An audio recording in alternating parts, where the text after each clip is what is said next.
Bé, bona tarda a totes i tots i benvingudes i benvinguts a aquest acte solemne de lliurament de la medalla d'honor de la ciutat de Terrassa a la senyora Rosa Maria Fernández Sansa. Benvinguda. Iniciarem aquest acte amb la intervenció de la senyora Núria Marín, regidora de Polítiques de Gènere, que ens farà la introducció. Quan vulgui, senyora Marín.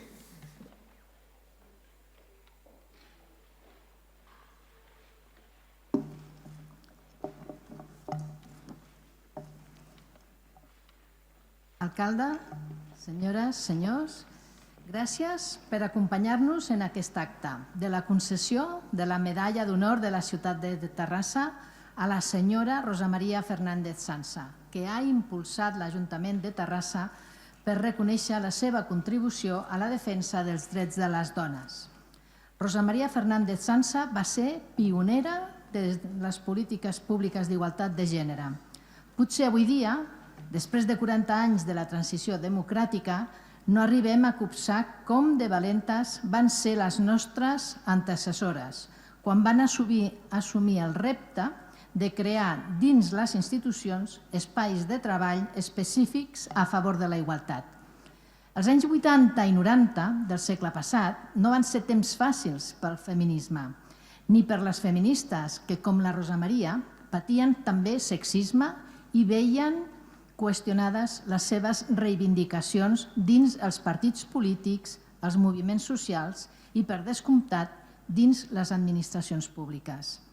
Eren moltes les resistències en tots els àmbits i no va ser fàcil situar la igualtat de gènere al mateix nivell que altres polítiques socials dins les administracions públiques.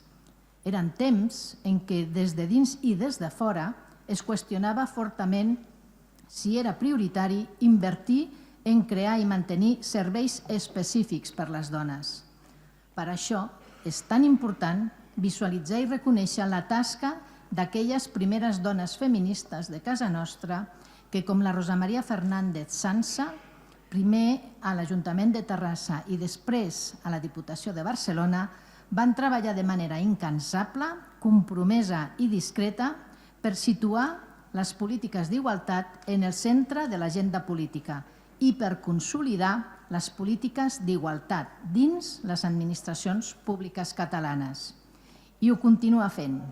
Tants anys després, ara, des del Lobby Europeu de Dones, una xarxa amb més de 2.000 associacions de 30 països europeus que treballa per influir al Parlament Europeu i al Consell d'Europa sobre les polítiques d'igualtat.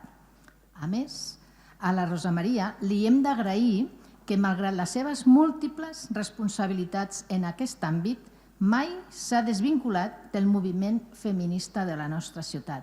I després de 3 dècades d'haver estat la primera presidenta del Casal de les Dones, durant tots aquests anys i encara avui hi continua vinculada, impulsant nous projectes de recuperació de la memòria històrica de les dones de la nostra ciutat.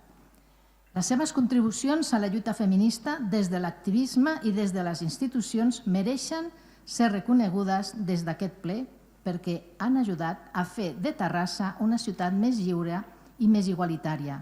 I és per això que, d'acord amb el que disposa el Reglament d'Honors i Distincions de l'Ajuntament de Terrassa, es proposa atorgar la medalla d'honor de la ciutat de Terrassa a Rosa Maria Fernández Sansa. Moltes gràcies.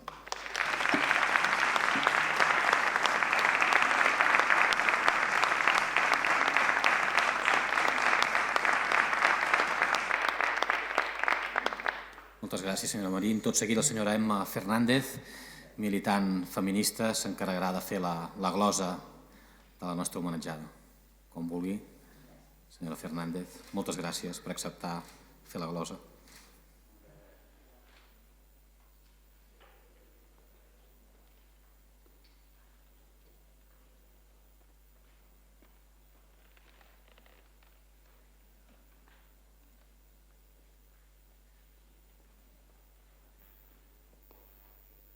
Tarda.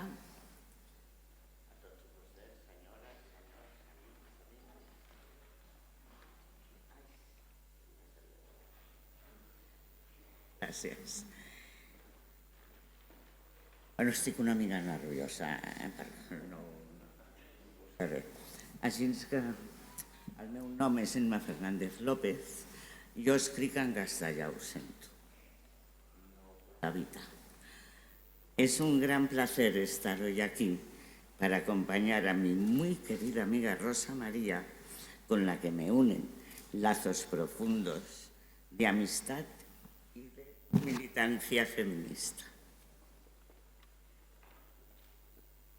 Es un honor compartir con todos ustedes este acto en el que Rosa María recibe la medalla de honor de la ciudad.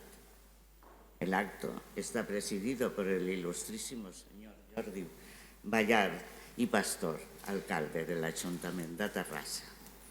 También nos acompañan la ilustrísima señora Núria Marín García, segunda tinent d'alcalde, guardonada amb la Creu de Sant Jordi el 2018, que fue quien presentó en el plenario de enero de este año la candidatura de Rosa María Fernández Sansa para otorgarle la medalla de honor de Terrassa. En 1991, el entonces alcalde de Terrassa, el ilustrísimo señor Manuel Royes y Vila, ofrece a Rosa María crear la primera regiduría de promoció de la dona, con el objetivo de abrir nuevos caminos y activar la participación de las mujeres en los distintos ámbitos de la sociedad. Cabe destacar que esta iniciativa de instaurar una regiduría de la dona fue pionera en todo el Estado español.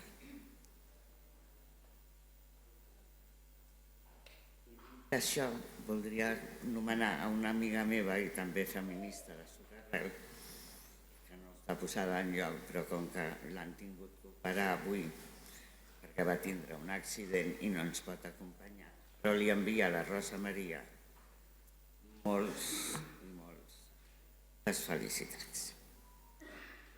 Bueno, y ahora empezaremos con lo que les he escrito, que si les gusta bien. Si no, lo siento, pues es lo que he escrito.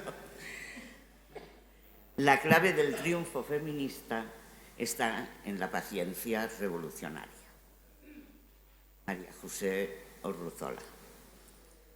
Rosa María Fernández Sansa ha dedicado su vida a luchar por la libertad, con mayúscula.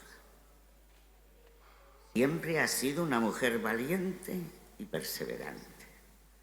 Recordar que sufrió cárcel durante el franquismo.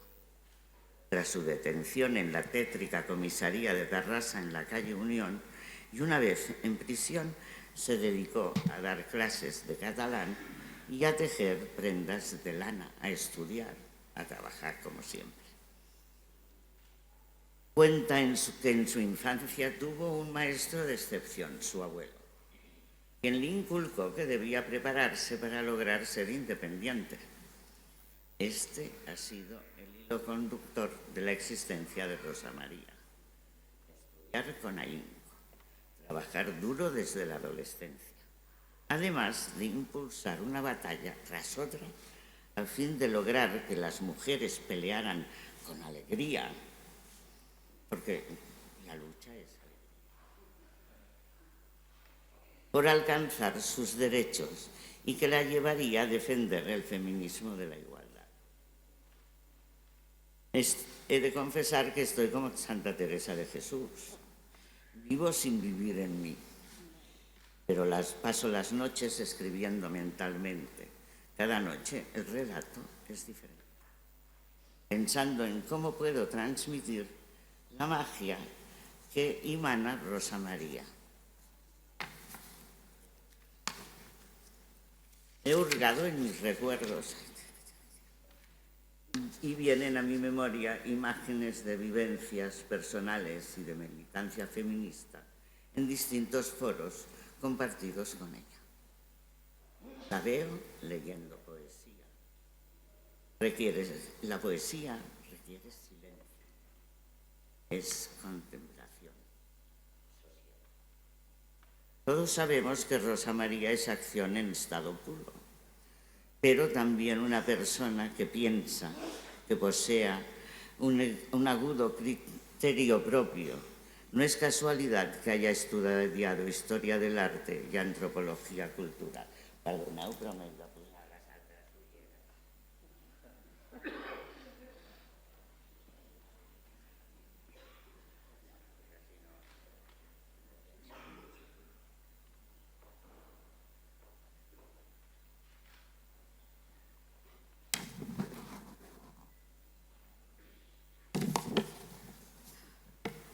Bueno, es acción en estado puro, pero también una persona que piensa, que posee un agudo criterio propio. No es casualidad que haya estudiado Historia del Arte y Antropología Cultural. La historia del arte es una disciplina que implica conocer la evolución en el tiempo de la historia de la humanidad y la antropología es la ciencia que estudia las particularidades físicas, los patrones sociales y las pautas culturales de las comunidades humanas. Ambas disciplinas conducen a conocer la inhalación profunda de la humanidad. También la imagino en su casa del Pirineo, sentada frente a la chimenea, absorta en la ensoñación de la danza del fuego. El contacto con la naturaleza, sentir crecer la hierba, hundir sus manos en la tierra. Todo ello le otorga el privilegio de la fuerza, ese don que ella, con suma generosidad, comparte con todos nosotros. Rosa María abraza al mundo y si la necesitas, ahí llega ella. Y ahora, sin feminismo no hay democracia. Denuncia. 1.188 mujeres asesinadas en España por violencia machista desde 2003 hasta el pasado mes de enero de 2023. 864 asesinatos cometidos por ETA desde 1968 a 2011.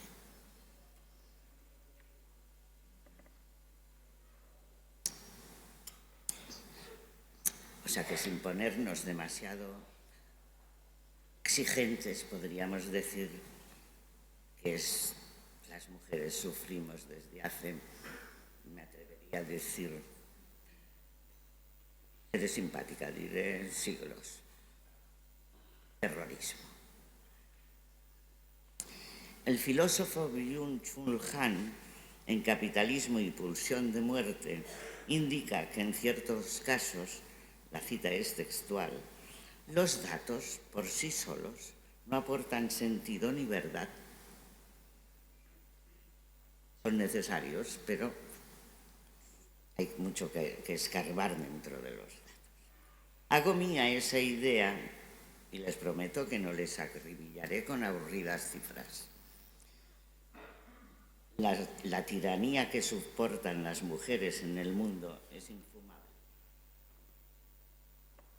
Cabe resaltar la brutal represión en Irán y Afganistán. Hablemos de las granjas de vientres de alquiler. Negocio monstruoso, sádico. Abarca el llamado Triángulo del Opio, Tailandia, Laos, Camboya. Añadir a la lista, entre otros, a Nepal, Guatemala, etcétera, etcétera. Sin olvidar a Ucrania, centro europeo de la industria de los vientres de alquiler. Y ahora en guerra también, En los conflictos armados, la violación es un arma de guerra ancestral. Sufren las jóvenes, las ancianas y las niñas. Secuestros, prostitución, esclavitud y todas las sevicias inimaginables. Breves pinceladas sobre la historia del feminismo. A nivel mundial, la historia del feminismo abarca más de 2 siglos. Por dicha razón, solo reseñaré algunos hechos muy someros acaecidos en Cataluña y España. La primera ola feminista está vinculada a la Segunda República. Sobre todo que conseguimos el voto, señoras. La segunda ola se inicia a finales de la década de los años 60. Bajo el ardor de la lucha antifranquista surgen las primeras organizaciones de mujeres en Cataluña y en el Estado español. Aún en la clandestinidad, en los primeros años 70, se celebran en Barcelona y en Madrid distintas jornadas y reuniones. Se vindica la abolición de la prostitución y los derechos de las prostitutas, el derecho al aborto y la salud, la despenalización del adulterio, la legalización de los anticonceptivos y un largo etcétera. En 1979, Lidia Falcón funda el Partido Feminista de España. Elvira Siurana, en su ponencia homenaje por el 75 aniversario de Lidia Falcón, escribe: el Partido Feminista tuvo impacto en la sociedad, sobre todo en la catalana. Eran años de éxitos, pero despertó las iras de los partidos de izquierda y, lamentablemente, las de las compañeras feministas. La mayoría, y sobre todo las más activas y preparadas, eran las que, a la vez, militantes en esos partidos de izquierda. En aquella época, hablar del poder para las mujeres era un anatema. No lo quiero ni contar. En la década de los 80 se consiguen importantes cambios legislativos. En esos años el movimiento feminista goza de gran relevancia. Brilla la satisfacción de haber alcanzado varios de los objetivos deseados, porque el deseo es importante. Entre ellos, casas refugios para mujeres que han vivido violencia machista, centros de planificación familiar, la despenalización de las operaciones de cambio de sexo, esto en los 80 ya, la regulación del divorcio, etcétera, etcétera. Infortunadamente, en los 80 también llegó. Entre los años 90 y el nuevo milenio, el feminismo amplió su radio de acción a un ritmo vertiginoso. Abrazó nuevas metas incidiendo en la enseñanza, la salud, las relaciones sexuales y sociales. Aparecieron ideas inéditas, nuevos grupos. A mediados de los 90, en una reunión en Caladona, Núria Fernández Sansa me presentó a su hermana Rosa María, a quien ya conocía de vista por haber coincidido con ella en algún sarao feminista, aunque nunca habíamos entablado relación. A partir de dicha reunión he colaborado con Rosa María durante más de 20 años, organizando diversas acciones y actos en nuestra incansable lucha en defensa de los derechos de las mujeres. En 2023 el movimiento feminista está en guerra, tanto a nivel internacional, nacional, local. Se ha fracturado en dos facciones irreconciliables: el movimiento queer y el feminismo clásico. Otra razón para la tristeza. Otros apuntes.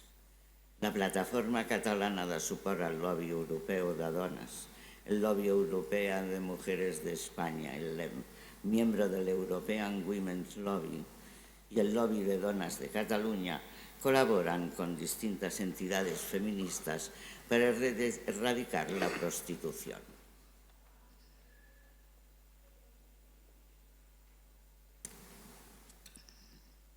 El lobby y la plataforma organizaron en mayo de 2005 el tercer seminario sobre abolición de la prostitución, celebrado en el Colegio de Periodistas de Barcelona. Rosa María Fernández Sansa, presidenta del evento, manifestó: se ha de acabar con la cultura de la prostitución, porque es una cultura de dominio y de privilegio para los prostituidores, así como de discriminación y violencia. Una reflexión sobre la ley del solo sí es sí. la cual está haciendo correr enfurecidos ríos de tinta. Hace un tiempo, Rosa María y yo habíamos estado hablando sobre este peligro que acecha en dicha ley: la legalización de la prostitución. Según ciertas tesis, es sexo consentido. Cuando leímos lo que nuestra apreciada compañera Maricel Chavarría pintaba en su artículo, Rosa María y yo vimos fortalecidas nuestras sospechas. Maricel Chavarría, redactora de La Vanguardia desde 1989, ha publicado diversos artículos sobre prostitución. El pasado 9 de febrero, en La Vanguardia, presentó su análisis sobre las distintas consecuencias de la ley del solo sí es sí, con el título Consentidora sexual. Tal como advierte en dicho escrito, el putero paga y la persona prostituida consiente. No es difícil así intuir ahí un texto legal que allana el camino para regular esa práctica. Se ha abierto una profunda brecha a nivel internacional entre el feminismo clásico, el cual defiende que la ley trans provoca el borrado de las mujeres, y otras corrientes feministas que implantan, caiga quien caiga, la teoría queer, tesis de la filósofa norteamericana Judith Butler. Anna Valletbo, en su artículo Mogambo, publicado en el periódico el 5 de diciembre de 2022, argumenta lo siguiente: créame, señora Montero, como muchas feministas le discuten aspectos de la ley trans o de la ley solo sí es sí que usted ha impulsado, no lo hacen con afán de llevarle la contraria. No tengo ningún interés en llevarle la contraria. La profesora Juana Gallego escribía en el Diario Público del 13 de noviembre de 2020: feroz reacción internacional contra las mujeres. En dicho artículo desgrana abundante información sobre entidades públicas y privadas que apoyan la ley trans. Ante el interés de tantas instituciones, porque por ejemplo entre ellas está Bill Gates, están los de Google, a todo el mundo.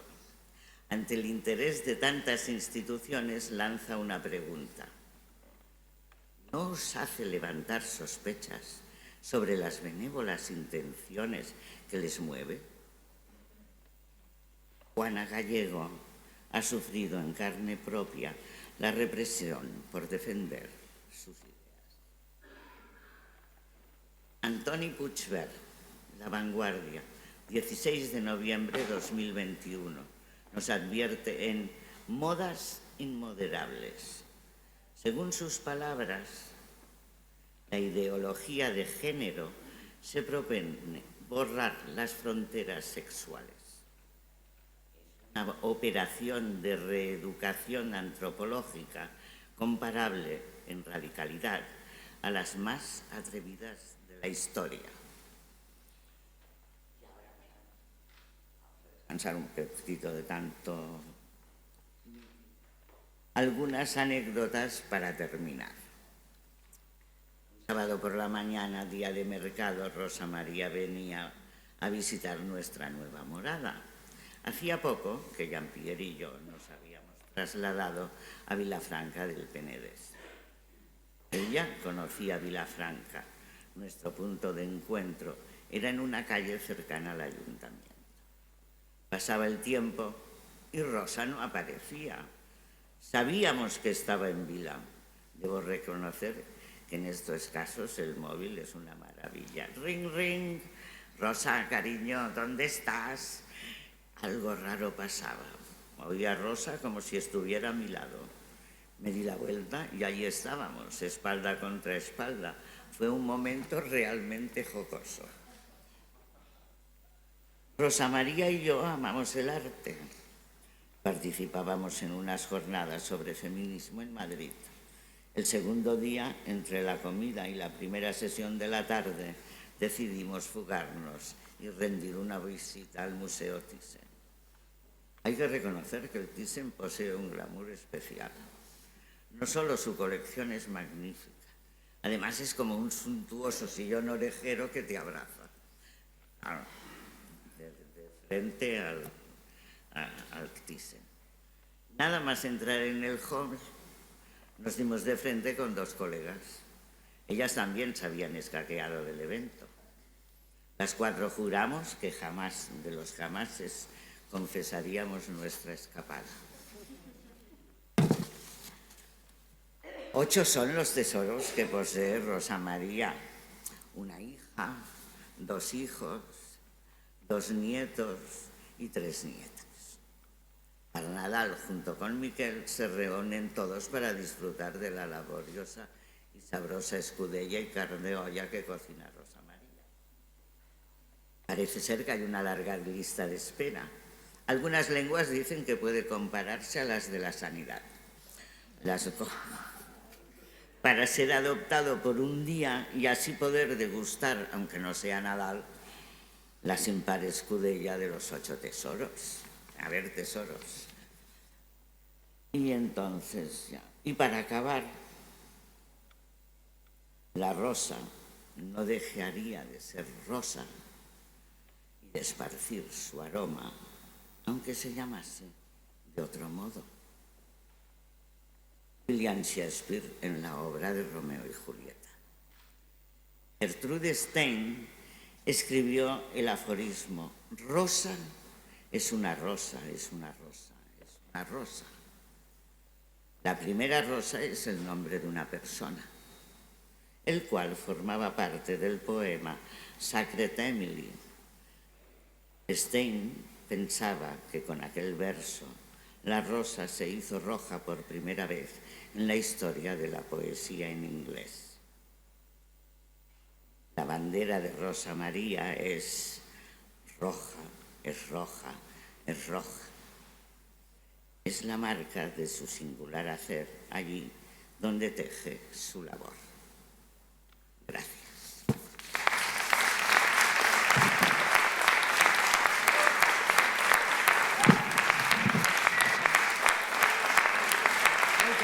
Ploraré.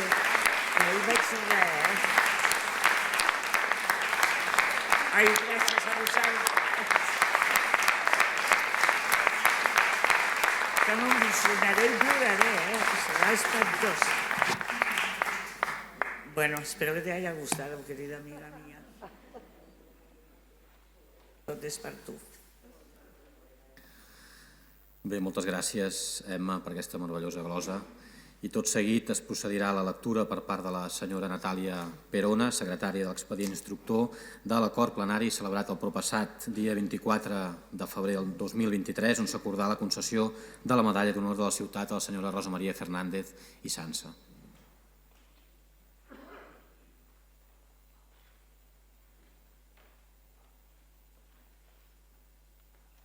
Gràcies. Acord de concessió de la medalla de la ciutat de Terrassa a Rosa María Fernández i Sansa.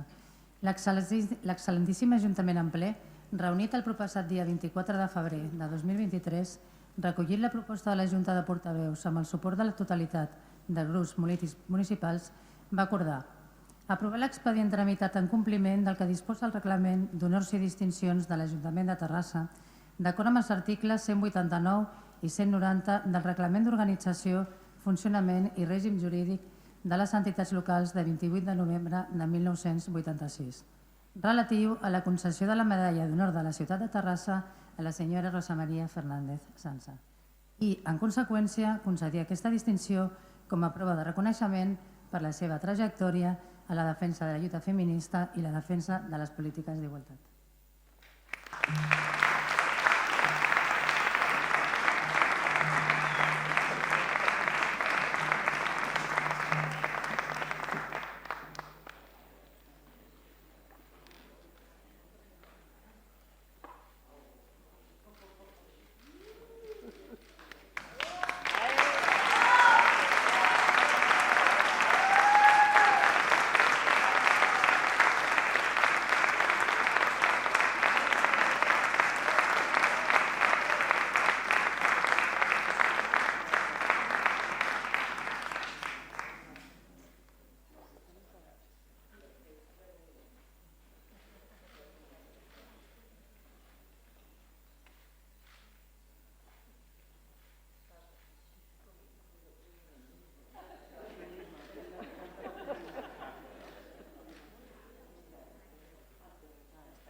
alcalde, senyores regidores, senyors regidors, amics i amigues, companys i companyes, família tota. Em sento contentíssima de rebre aquest gran honor de la concessió de la medalla. Moltes gràcies a tot l'equip de govern perquè ho ha fet possible. Emma, gràcies per aquesta rosa. Jo sola no seria mereixedora de la medalla, perquè una persona sola no fa tota aquesta feina al llarg de tant temps. Si ha estat possible és perquè he tingut unes circumstàncies i unes persones que m'ho han facilitat. Anem als antecedents. Sempre he pensat que vaig tenir una gran sort de néixer a la família que vaig néixer. Em van educar en valors cristians la meva mare i en valors de solidaritat i llibertat per part del meu pare. El meu avi també em va influenciar molt. El meu avi sempre deia, quan em veia que la meva mare i la meva àvia m'ensenyaven a cosir, sempre deia, així no avançarà mai el món. Deixa de cosir, fes una altra cosa.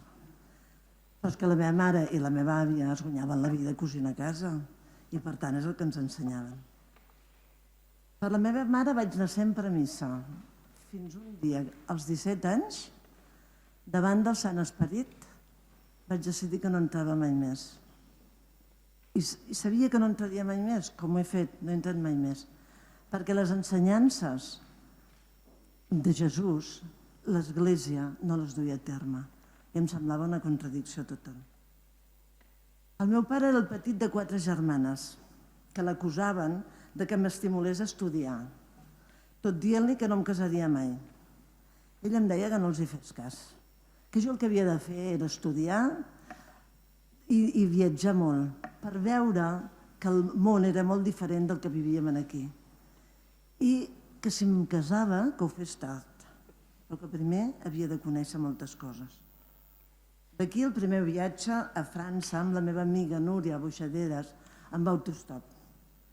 Vam arribar a París i vam bellugar-nos pels ambients universitaris, on encara, passat més d'un any, hi havia reductes del maig del 68. En els albergs vam conèixer nois i noies d'altres països i el que més ens interessava era saber quina era la seva realitat política, com vivien i què és el que feien, què és el que explicaven. Després, als vespres, s'establien unes converses molt interessants que s'acabaven molt tard de la nit. Cada any vam repetir l'autostop viatjant per tota Europa.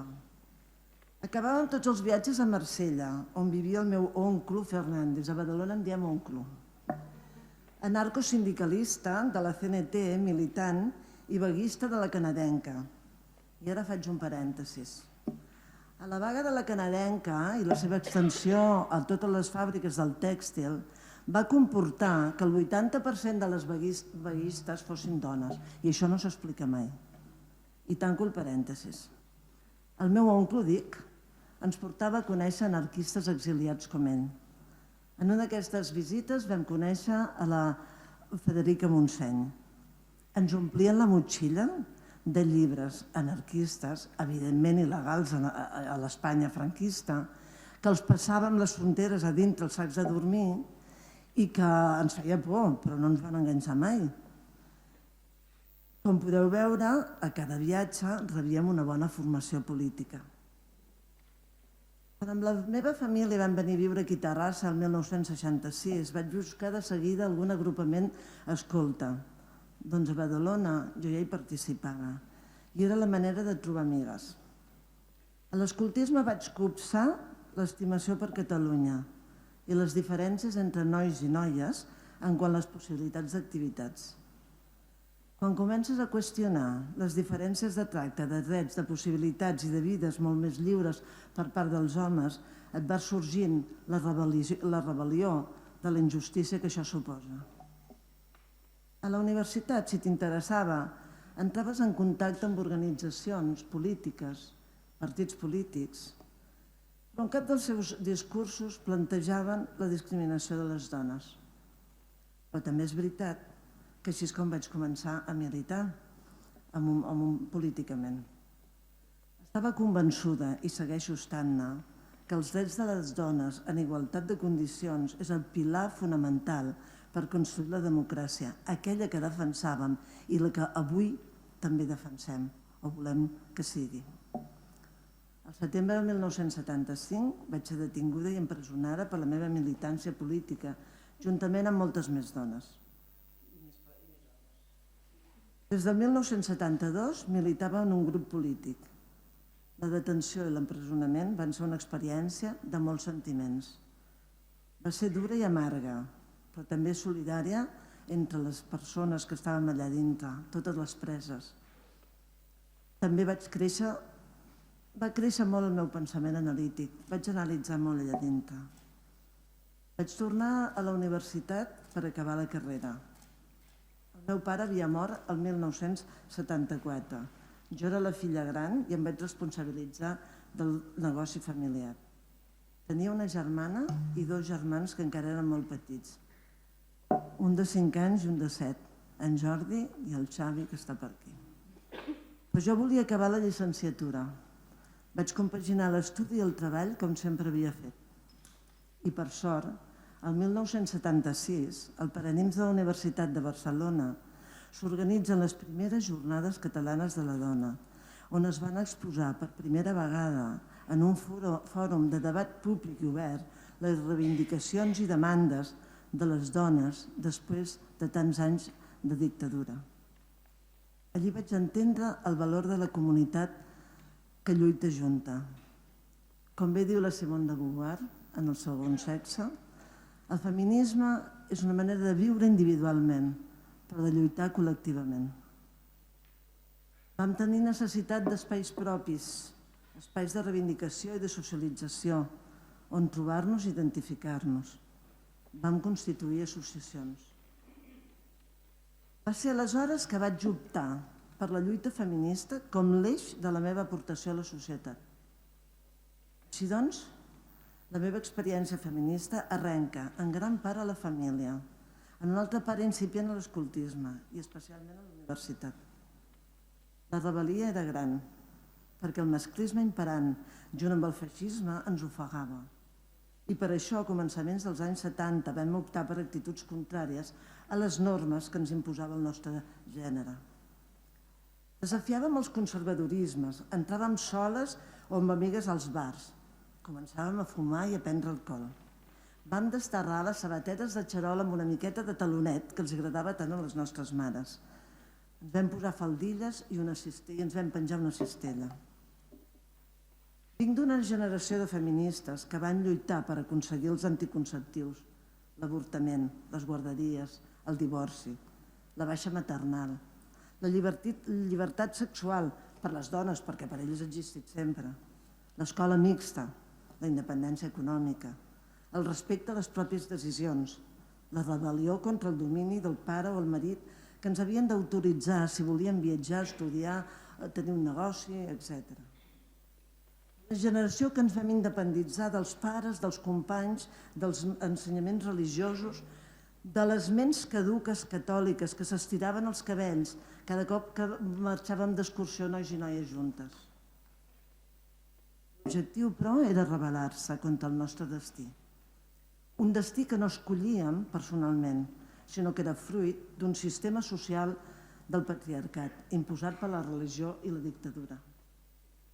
Calia identificar els estereotips de gènere, aquest constructe que ens condiciona a no ser lliures i especialment ens indica quin és el lloc que les dones hem d'ocupar a la societat. És important que ens mobilitzéssim col·lectivament per la defensa dels nostres drets i alhora participar en les lluites polítiques perquè s'hi afegissin les nostres reivindicacions. Parteixo d'un principi irrenunciable que és el reconeixement de les dones com a subjecte polític. Hi va haver un temps que els partits polítics van pensar que eren feministes i començaven un discurs tot dient companys i companyes. I cap al final, com aquell que se'n recorda d'algú que s'ha descuidat alguna cosa, deien, ai, els joves i les dones, oblidant o pensant que érem un col·lectiu I les dones no som un col·lectiu, som més de la meitat de la humanitat. I ara explicaré com va ser que vaig entrar en aquest Ajuntament. L'alcalde, el senyor Ruyes, a principis del 1991, em va proposar anar d'independent a les llistes del PSC per tirar endavant polítiques per les dones. D'entrada li vaig dir que jo no ho veia clar, que ja m'ho pensaria. La política oficial, que jo en deia política de saló, feia temps que no m'interessava. El disgust de la transició tan pactada pels partits oficials m'havia deixat indiferent. No era el camí. Però vaig parlar amb les meves amigues feministes i totes van acordar que ho havia d'acceptar. En tindrem una dins, em van dir, i s'ha d'aprofitar. Varen fer un pacte. Jo aniria a les llistes i elles estarien atentes al que jo feia a l'Ajuntament. Si el poder se'm menjava, m'ho dirien i jo dimitiria. Quan ens trobàvem en parlàvem. Les decisions les prenia jo, però sempre he escoltat els suggeriments de les persones que m'han rodejat a la feina i de les amigues feministes. Així doncs vaig començar l'aventura de regidora el juny del 1991 i vaig deixar les classes a persones adultes, la meva estimada professió, que després dels anys de la política oficial hi vaig tornar donant classes a les dones de la presó. He de confessar que en aquell moment jo no tenia ni idea del funcionament d'un ajuntament, ni quins eren els passos, ni qui dirigir-me. Al començament em vaig sentir com un pop amb un garatge, com diu la dita.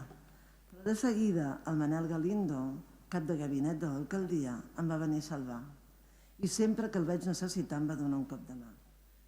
Em va suggerir fer una sol·licitud pública d'una persona treballadora de l'Ajuntament que volgués participar en aquesta nova regidoria. El perfil que jo necessitava era que fos una dona de mitjana edat, que conegués l'Ajuntament i que tingués fills. I em preguntareu per què havia de tenir fills.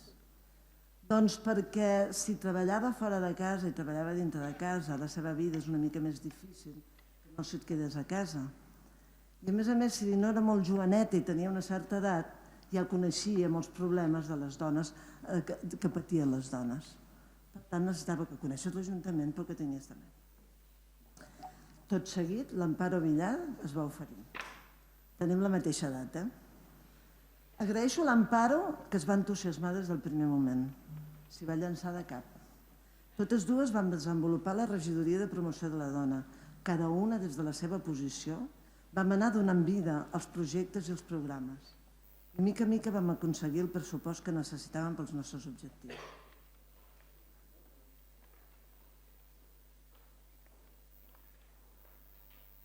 Va ser fàcil. El que proposàvem era molt nou i es feia difícil a la comprensió administrativa d'un ajuntament. Van lluitar per comptar amb tot el bàsic que necessita una regidoria i a la vegada el que es necessitava específicament per a la nostra, com una psicòloga, una assessora laboral, un espai de documentació, un servei d'atenció a les dones lesbianes, que fos centre de dinamització feminista. En definitiva, necessitàvem un espai propi perquè les dones de Terrassa identifiquessin un punt a la ciutat on poder consultar, explicar, trobar informació. Que les professores hi trobessin recursos per a les seves classes i les alumnes que poguessin fer treballs sobre feminisme.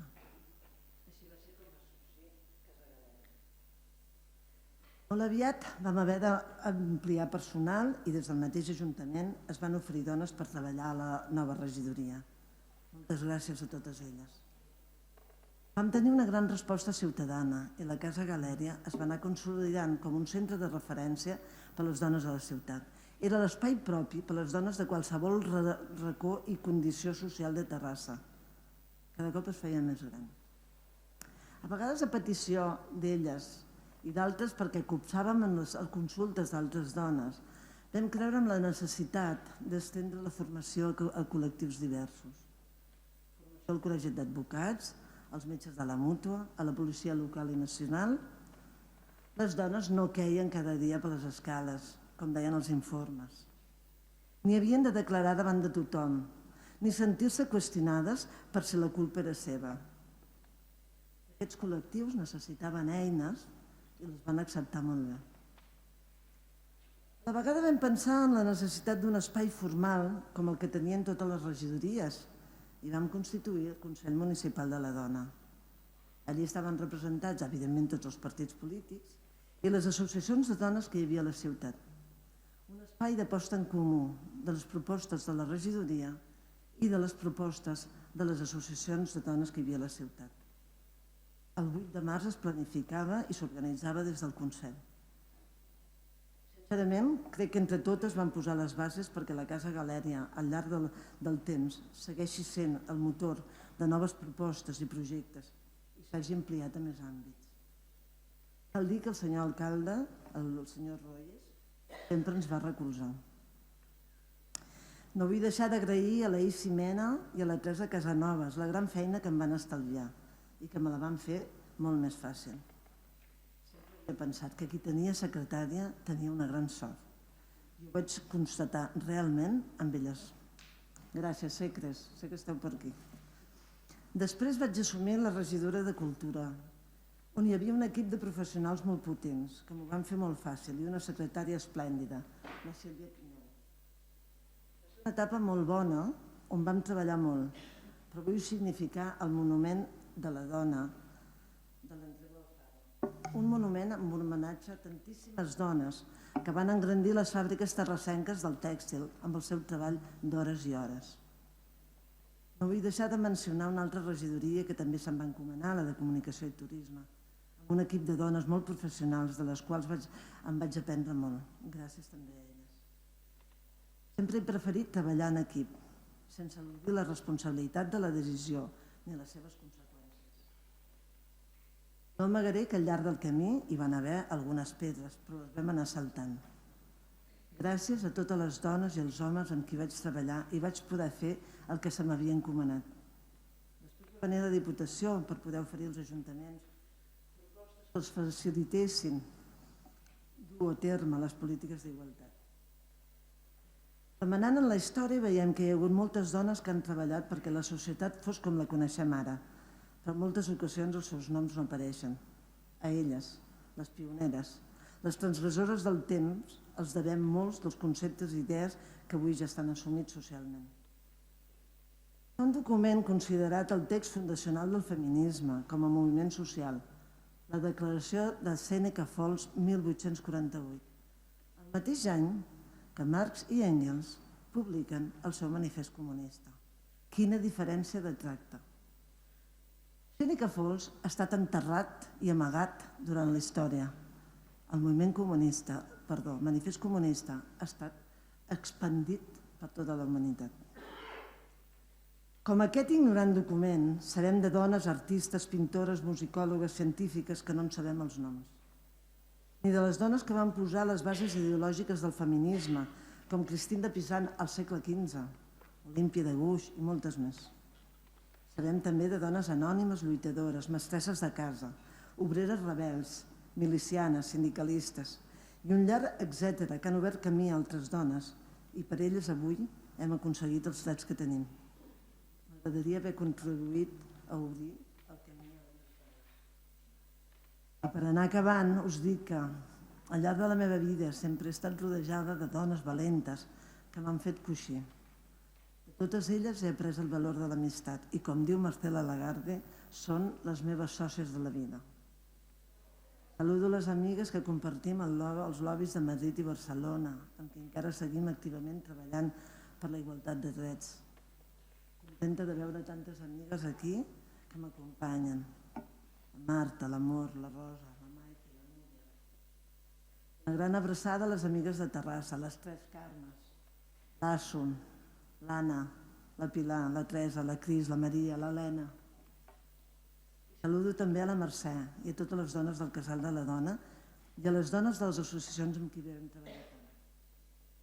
He deixat pel final de parlar-vos de la meva estimada família, perquè primer he volgut explicar-vos la meva trajectòria. He sentit moltes vegades la duplicitat entre la vida productiva i la reproductiva, la de fora i la de dins. He volgut estar sempre en totes dues amb la màxima responsabilitat. La meva família és la millor cosa que he fet mai. La meva filla i els meus fills són els millors del món, malgrat tots els que esteu aquí penseu que són els vostres, doncs esteu equivocats. Diríem que tenen molts defectes imperceptibles. Això ho dic en públic, en privat dic una altra cosa. El que us dic certament és el molt que he après de tots tres. La seva adolescència va ser difícil com totes i sort de la meva mare que sempre em deia això passarà, és com un sarampió que desapareixerà. Jo no ho veia tan clar. Tot m'ho qüestionaven. Per què els havia ensenyat a ser crítics? Em van fer replantejar el meu feminisme, els punts que segons semblava jo tenia de racista, el meu conservadorisme, l'horari convencional de dinar cada dia. En fi, cada proposta seva jo em replantejava realment el meu paper de mare. Vaig avançar molt. I de grans són el meu suport incondicional. Ja estic acabant, Després van venir les criatures, les netes i els nets, que són la meva alegria. Aquestes criatures també són les millors del món, com us podeu imaginar. Quan els tinc amb mi, riem, creem complicitats. I ho dic amb la tranquil·litat de que la seva mare i el seu pare ja tenen tota la responsabilitat. Saludo les meves nores, també són les millors. Què us he de dir de Miquel i jo? Una relació amb molts alts i baixos, que anem trampejant en el temps. Hem aconseguit ser amics. I acabaré amb una frase d'una dona propera en l'espai i en el temps, la Maria Aurelia Campmany. El títol d'un llibre seva, jo me l'he fet com algo personal. Feliçment, sóc una dona. Moltes gràcies.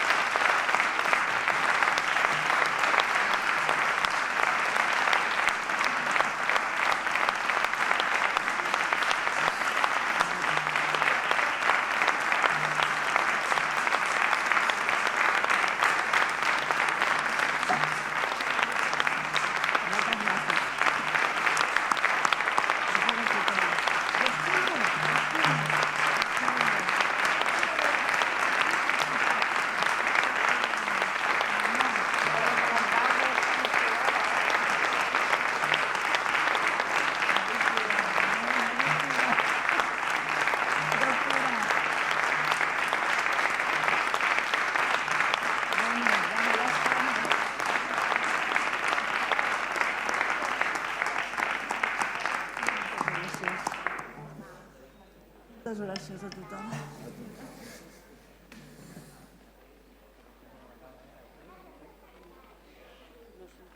Bé, hi ha persones que passen pel món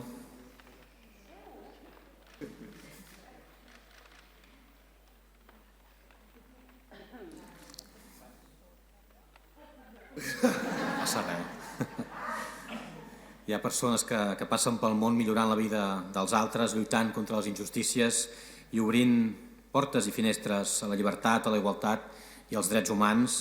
Solen ser persones que no es donen massa importància, persones humils, senzilles, sinceres, persones que fan el que fan perquè creuen que és el que han de fer, perquè tenen uns valors, tenen uns ideals i no tenen por de lluitar per ells i, si cal, assumir-ne les conseqüències. Persones valentes i decidides en els quals podem confiar.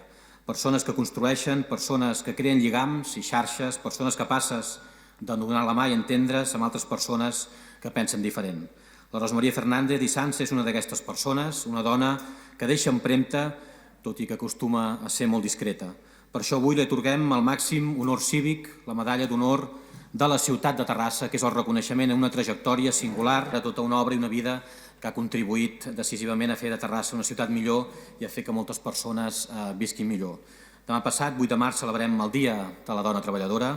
La concessió de la medalla a la Rosa Maria està vinculada, evidentment, a aquesta celebració i a la reivindicació d'una societat en plena igualtat de drets i deures.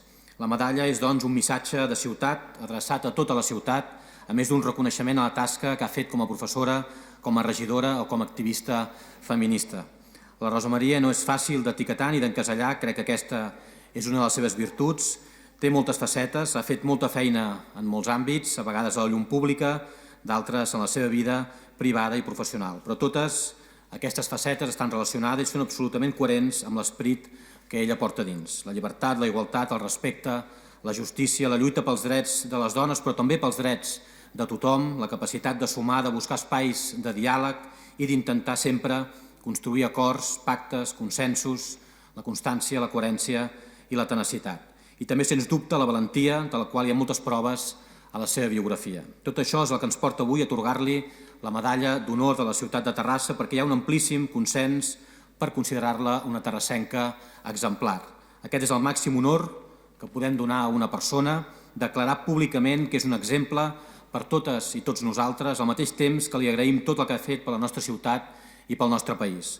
Rosa Maria, gràcies pel teu compromís de sempre amb la justícia i amb el canvi, gràcies pel teu amor a la llibertat, a l'educació i a la cultura, gràcies per la teva lluita per la igualtat de les dones, una lluita que en el fons és i ha de ser per tothom, perquè beneficia a tothom i millora la vida de tothom i també la nostra democràcia. Gràcies pel teu amor a Terrassa, pel teu compromís amb la nostra ciutat i amb la nostra gent. És un orgull i un honor compartir aquesta ciutat, Terrassa, amb una dona com tu. Moltes gràcies, enhorabona i per molts anys, Rosa Maria Fernández i Sansa.